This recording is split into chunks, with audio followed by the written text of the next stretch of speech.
Cycle. Software development life cycle का मतलब है कि अगर हम कोई भी सॉफ्टवेयर क्रिएट करते हैं तो उस सॉफ्टवेयर को क्रिएट करते समय हमें क्या क्या हाँ स्टेप स्टार्ट। फॉलो करनी होती हैं। सॉफ्टवेयर डेवलप करने के लिए हम लोग टोटल 6 स्टेप में वर्क करते हैं।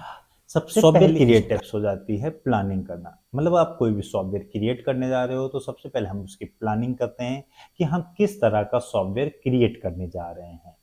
प्लानिंग जब हमारी हो जाती है, जब हमें पता चल जाता है कि हमारी ये रिक्वायरमेंट्स है और हमें ये वर्क करना है, तो हम लोग फिर उसके बाद एनालिसिस करते हैं।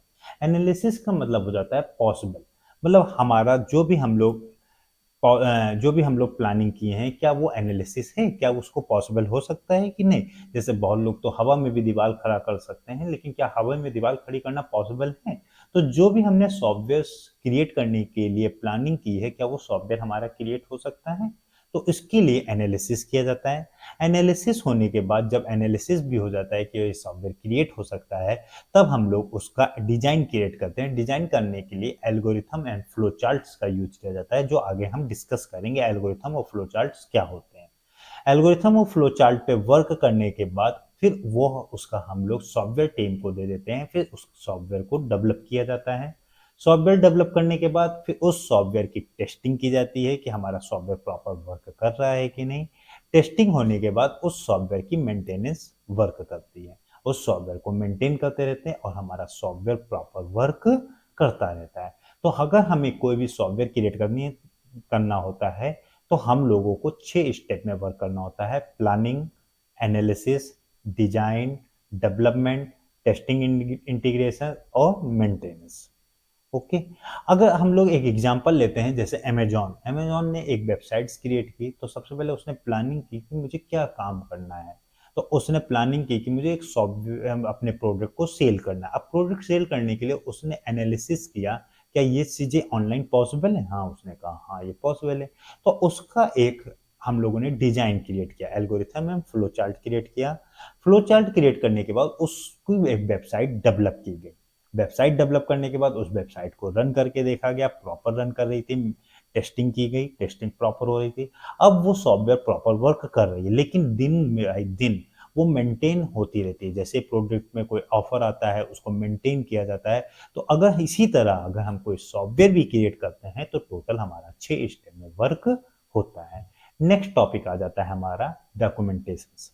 डॉक्यूमेंटेशन क्या होता है, अगर आप कोई भी सॉफ्टवेयर क्रिएट करते हो, अगर हम किसी भी सॉफ्टवेयर को क्रिएट कर रहे हैं, तो उस सॉफ्टवेयर को रन करने के लिए क्या-क्या स्टेप फॉलो की जाती हैं। जैसे अगर आपको मैं एक छोटा-सा एग्जांपल बताता हूँ, अगर आप कोई भी प्रोडक्ट क्रिएट करते हो, आप कोई भी प्रोडक्ट मतलब परचेज़ करते हो, क्रिएट नहीं कर रहे हो, परचेज़ कर रहे हो, तो उस प्रोडक्ट के साथ आपको एक बुकलेट मिलती है। अगर आपने टीवी, फ्रिज, वॉशिंग मशीन्स कुछ भी परचेज़ किया होगा, तो उसके साथ एक बुकलेट मिलती है कि इस बटन की वर्किंग क्या है, इस बटन की वर्किंग क्या है।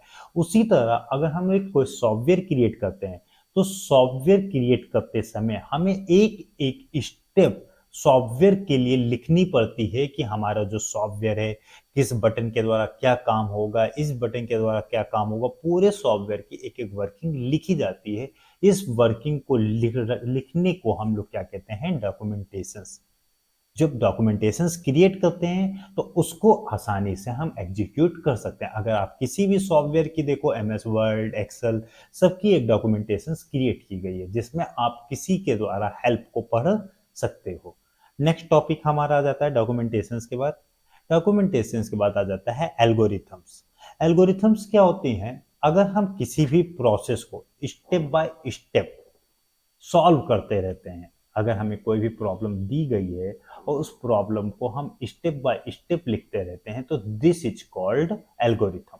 अब एल्गोरिथम में भी दो रूप होते हैं। अगर हम लोग किसी भी प्रोसेस को स्टेप 1, स्टेप 2, स्टेप 3 करके डिफाइन करते हैं, तो दिस इज कॉल्ड एल्गोरिथम। अगर हम उसे एक कॉमन लैंग्वेज में बता देते हैं कि हमें ये काम करना है, ये काम करना है, नेक्स्ट ये काम करना है, तो इसी को हम लोग सूडो कोड बोलते हैं। इसी को हम लोग क्या बोलते हैं, सूडो कोड। सूडो कोड्स का मतलब होता है किसी भी चीज को समराइज फॉर्म में क्रिएट करना। अगर हम किसी चीज को समराइज फॉर्म में क्रिएट करते हैं, तो वो हमारा सूडो कोड कहलाता है। और अगर हम उसी प्रोग्राम को स्टेप बाय स्टेप बताते हैं कि फर्स्ट स्टेप में आप ये करेंगे, सेकंड स्टेप में आप ये करेंगे, थर्ड स्टेप में आप ये करेंगे। तो पूरे स्टेप बाय स्टेप जब वर्क करते हैं तो दिस इज कॉल्ड एल्गोरिथम। एक मैं छोटा सा एल्गोरिथम और सूडो कोड का एग्जांपल दिखाता हूं आप लोगों को। सूडो कोड एल्गोरिथम का सबसे आसान एग्जांपल ये देखिए, मैंने यहाँ पे लिखा हुआ है कि मैं दो नंबर का सम करना चाहता हूँ, दो नंबर का सम करना चाहता हूँ। इस प्रॉब्लम को मुझे प्रोग्रामिंग के द्वारा सॉल्व करनी है। अगर मैं इसे सूडो कोड के द्वारा लिखता हूँ तो सबसे पहले मैंने लिख दिया स्टार्ट, टेक 3 नंबर, मैंने 3 नंबर लिए, दो नंबर का सम हमने तीसरे नंबर में स्टोर किया, फिर हमने तीसरे नंबर को डिस्प्ले करा दिया और फिर प्रोग्राम को हमने एग्जिट कर दिया। This process is called pseudo code. मतलब इसमें अगर हमने स्टेप बाय स्टेप कुछ नहीं बताया, बस हमने कहा कि हमें ये चीजों की रिक्वायरमेंट है, आप इससे आप अपना वर्क कर सकते हैं, तो हम लोग इसको क्या कहेंगे, सूडो कोड। अब इसी को अगर हम एल्गोरिथम फॉर्मेट में लिखते हैं तो देखिए कैसे लिखते हैं। एल्गोरिथम में स्टेप 1 में मैंने लिखा स्टार्ट, पहले हम लोग स्टार्ट करने जा रहे हैं। हमें 3 नंबर्स की डिक्लेरेशन चाहिए थी, जैसे हमने 3 नंबर ले लिए ए, बी और सम।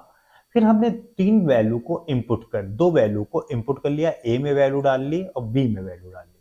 फिर हमने क्या कहा, ए और बी का जो सम है वो आके किस में स्टोर हो जाए, सी में। फिर हमने सी को प्रिंट करा दिया और हम अपने प्रोग्राम को स्टॉप कर दिया। तो इस तरह के प्रोसेस को जब हम स्टेप बाय स्टेप उस प्रोसेस को आप कह रहे हैं तो this is called algorithms, algorithm and flow chart. अगर आप किसी भी प्रोसेस को अपनी लैंग्वेज या समराइज फॉर्मेट में कहते हैं, this is called pseudo code. और स्टेप बाय स्टेप किसी प्रोग्राम को क्रिएट करते हैं तो हम लोग उसको बोलते हैं एल्गोरिथम्स। ठीक है, एल्गोरिथम्स के बारे में के बाद हम लोग नेक्स्ट चैप्टर पे आ जाते हैं, फ्लो चार्ट। फ्लो चार्ट्स क्या होते हैं, अब अगर हम किसी भी एल्गोरिथम को स्टेप बाय स्टेप लिखते हैं, अब उसी को अगर हम डायग्राम फॉर्मेट में रिप्रेजेंट कर देते हैं तो वो हमारा टॉपिक कहलाता है फ्लो चार्ट। अगर आप किसी चीज को ग्राफिकल फॉर्म में पूरा प्रेजेंटेशन देते हैं तो वो हमारा फ्लो चार्ट कहलाता है। फ्लो चार्ट जो हमारा कनेक्ट होता है बहुत सारे सिंबल से कनेक्ट होता है, जहां पे आप लोगों को अलग अलग चीजों के लिए अलग अलग सिंबल यूज करने पड़ते हैं। ये देखिए मैं आपके सामने है। जैसे अगर हम किसी भी प्रोग्राम में स्टार्ट कर रहे हैं और एंड कर रहे हैं तो उसके लिए हम लोग ओबेल बनाते हैं। अगर हम किसी प्रोग्राम में इस एल्गोरिथम को स्टार्ट कर रहे हैं और एंड कर रहे हैं तो उसके लिए हम लोग क्या बनाएंगे, ओबेल। अगर हम किसी भी चीज को जोड़ रहे हैं तो हम लोग एरो साइन का यूज करेंगे। जहां पे हम लोग प्रोग्राम में वैल्यू डेटा इनपुट ले रहे हैं कि हमें ये इस इस न्यूमेरिक वैल्यू पे ये ऑपरेशंस करना है और उसका आउटपुट दे रहे हैं, तो उसके लिए हम लोग पैराग्राम का क्रिएट करेंगे। नेक्स्ट हम लोग अगर किसी चीज को प्रोसेस कर रहे हैं तो रेक्टेंगल क्रिएट करते हैं। अगर हम लोग किसी चीज का डिसीजन ले रहे हैं कि अगर हमें ये कंडीशंस है, ये कंडीशंस है, डिसीजन मेकिंग है, यस या नो में रिप्लाई दे रहे हैं, तो हम उसके लिए डायमंड क्रिएट करते हैं। और जहां पे भी हमें दो चीजों को जोड़ना होता है, कनेक्टर्स के लिए हम लोग सर्किल का यूज करते हैं। ये आपके फ्लो चार्ट्स के सिंबल्स हैं जिन्हें आपको याद रखना है। ओबेल आपका होता है स्टार्ट एंड के लिए, एरो आपका एरो साइन जहां पे भी आपको आगे प्रोग्राम को एग्जीक्यूट कराना है उसके बाद हम एरो क्रिएट कर देते हैं। पैलोग्राम हमारा इनपुट और आउटपुट के लिए होता है। रेक्टेंगल हमारा किसी भी प्रोसेस, जैसे हम सम कर रहे हैं या कोई कैलकुलेशंस कर रहे हैं, उस प्रोसेस के लिए हम लोग रेक्टेंगल साइन का यूज करते हैं। जहां पे हमें कंडीशंस देनी है कि अगर मार्क्स अगर आपके 50 से ज़्यादा हैं तो यस या नो में आंसर देना है, तो उसके लिए हम लोग डायमंड साइन का यूज करते हैं। और कनेक्टर्स के लिए हम लोग सर्किल का यूज करते हैं। ये आपका फ्लो चार्ट